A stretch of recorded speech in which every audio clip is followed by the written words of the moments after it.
Hi, and thank you for joining us today. I'm Lawrence O'Shea, I'm the editor of Connect On Demand, and I'm joined today by Ash Bennett, who is a contributor to the website, but has obviously got a vast and expansive history in the recruitment industry. So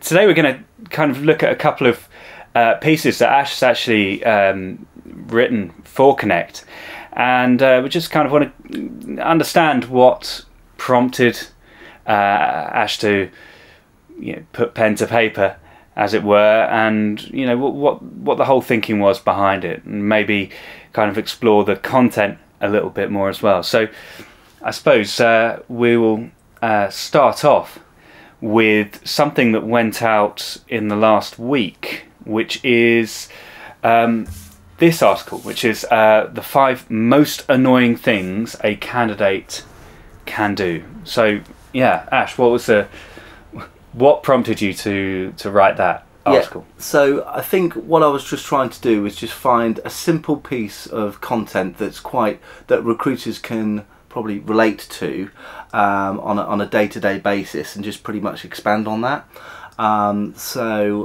Talking about candidates and the annoying things about them, and the typical things that recruiters might get frustrated with when they're putting their candidates out to interviews, or typical day-to-day kind of scenarios, really. So keeping it quite simple, but just expanding on that and keeping it quite relatable. So something that I could relate to back in the early days as well. I kind of thought, well, what really gets my goat? And one of the things was that when candidates start calling me mate when I've never actually met them before, or buddy or something like that, and really one of the things that really frustrated me was when I first started out in recruitment was that they didn't prepare for the interview at all. And I soon came to realise that actually it wasn't their fault at all, and that's really the angle of this article, is that the five most annoying things a candidate can do. Actually, it's not the point. The point I'm trying to make is that candidates aren't annoying.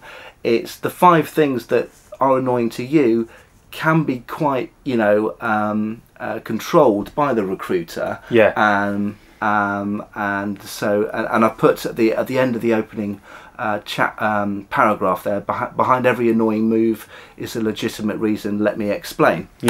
So yeah, I mean, I think that's the thing that I particularly liked about the article, is that it starts off in one place where you're kind of thinking, God, there's all these things that candidates do which are infuriating, and then as you kind of work your way through the list, you're kind of thinking, I can kind of get that, but then the narrative trajectory kind of eventually takes you to the point where actually it's kind of all avoidable.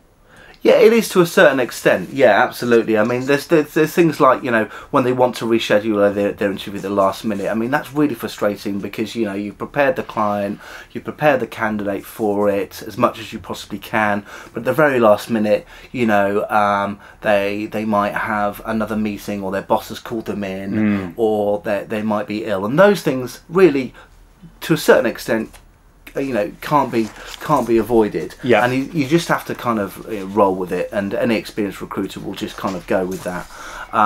But things like when they don't understand the role that they're recruiting for, or when they start negotiating salaries, that's particularly one for me.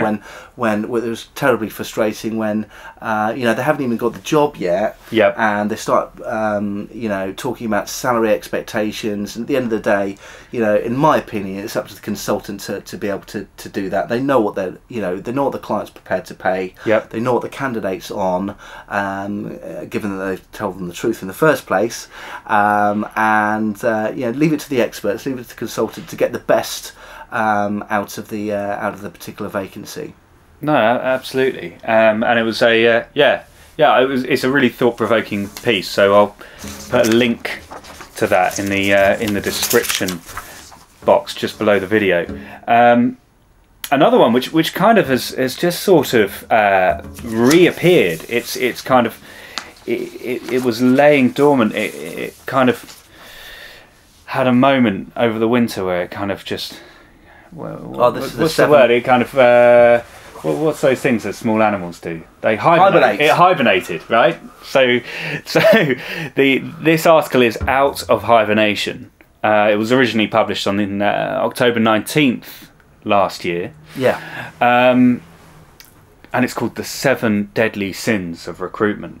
Yeah. So, where was your head at? So this was coming up to around the Halloween time last year, and I was thinking, okay, what can I write about? Thinking about themes and all that, Yeah. and I thought, right, okay, let's do something religious or perhaps anti-religious. And so the seven deadly sins kind of came into my head, and then I thought actually that would be quite good to write about, because if you look at pride, greed, gluttony, these are all probably things that recruiters can relate to. But I actually really enjoyed writing this piece, because not only did I relate it hopefully to recruiters or recruitment, but also with a slight religious slant to it as well. As I said, I really enjoyed writing it, and yeah, it's people have started reading this one a lot. Yeah, absolutely. I mean, it's funny because obviously, although that time of Halloween seems like a distant memory, all of a sudden this piece kind of just sort of jumped out, and we've had thousands of people kind of reading it over the last few weeks. I suppose obviously there are 7 deadly sins. If you had to put your finger on one, which would you go for? I would probably say oh goodness me! I have put you on the spot. You have put me on the spot. I'd say probably number 1 actually, pride. Pride. The saying goes, "You're only as good as your last placement," and never underestimate the divine power of this statement.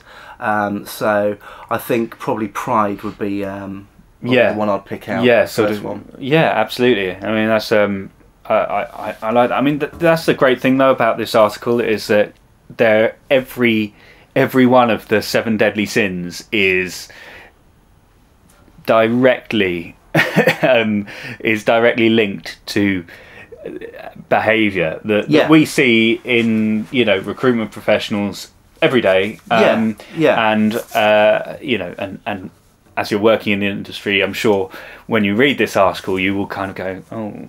Yeah, I can identify with that. I think there's a piece of everyone or every recruiter in at least one of these kind of deadly sins. Yeah. If you disagree, let me know. Yeah, absolutely. I mean, that's what the comments below are for. They're there so you can agree or disagree. But I mean, do you think it would be possible to be a good recruiter without any of these deadly sins? Oh, that's a good question. I don't know. Why don't we put that out to the readers? Absolutely. So we'll put a link to this article again in the description. So let us know in the comments whether you think it is possible to be a good recruiter without pride, without greed, without sloth, without gluttony, without wrath, without envy, and without lust. That's a good one. Let's see what you come back with. Anyway, thank you for joining us. Thank you, Ash, for spending a couple of minutes out of your day. And we'll be back soon with more coverage of some of the content that we've had on Connect over the last couple of weeks. See you soon.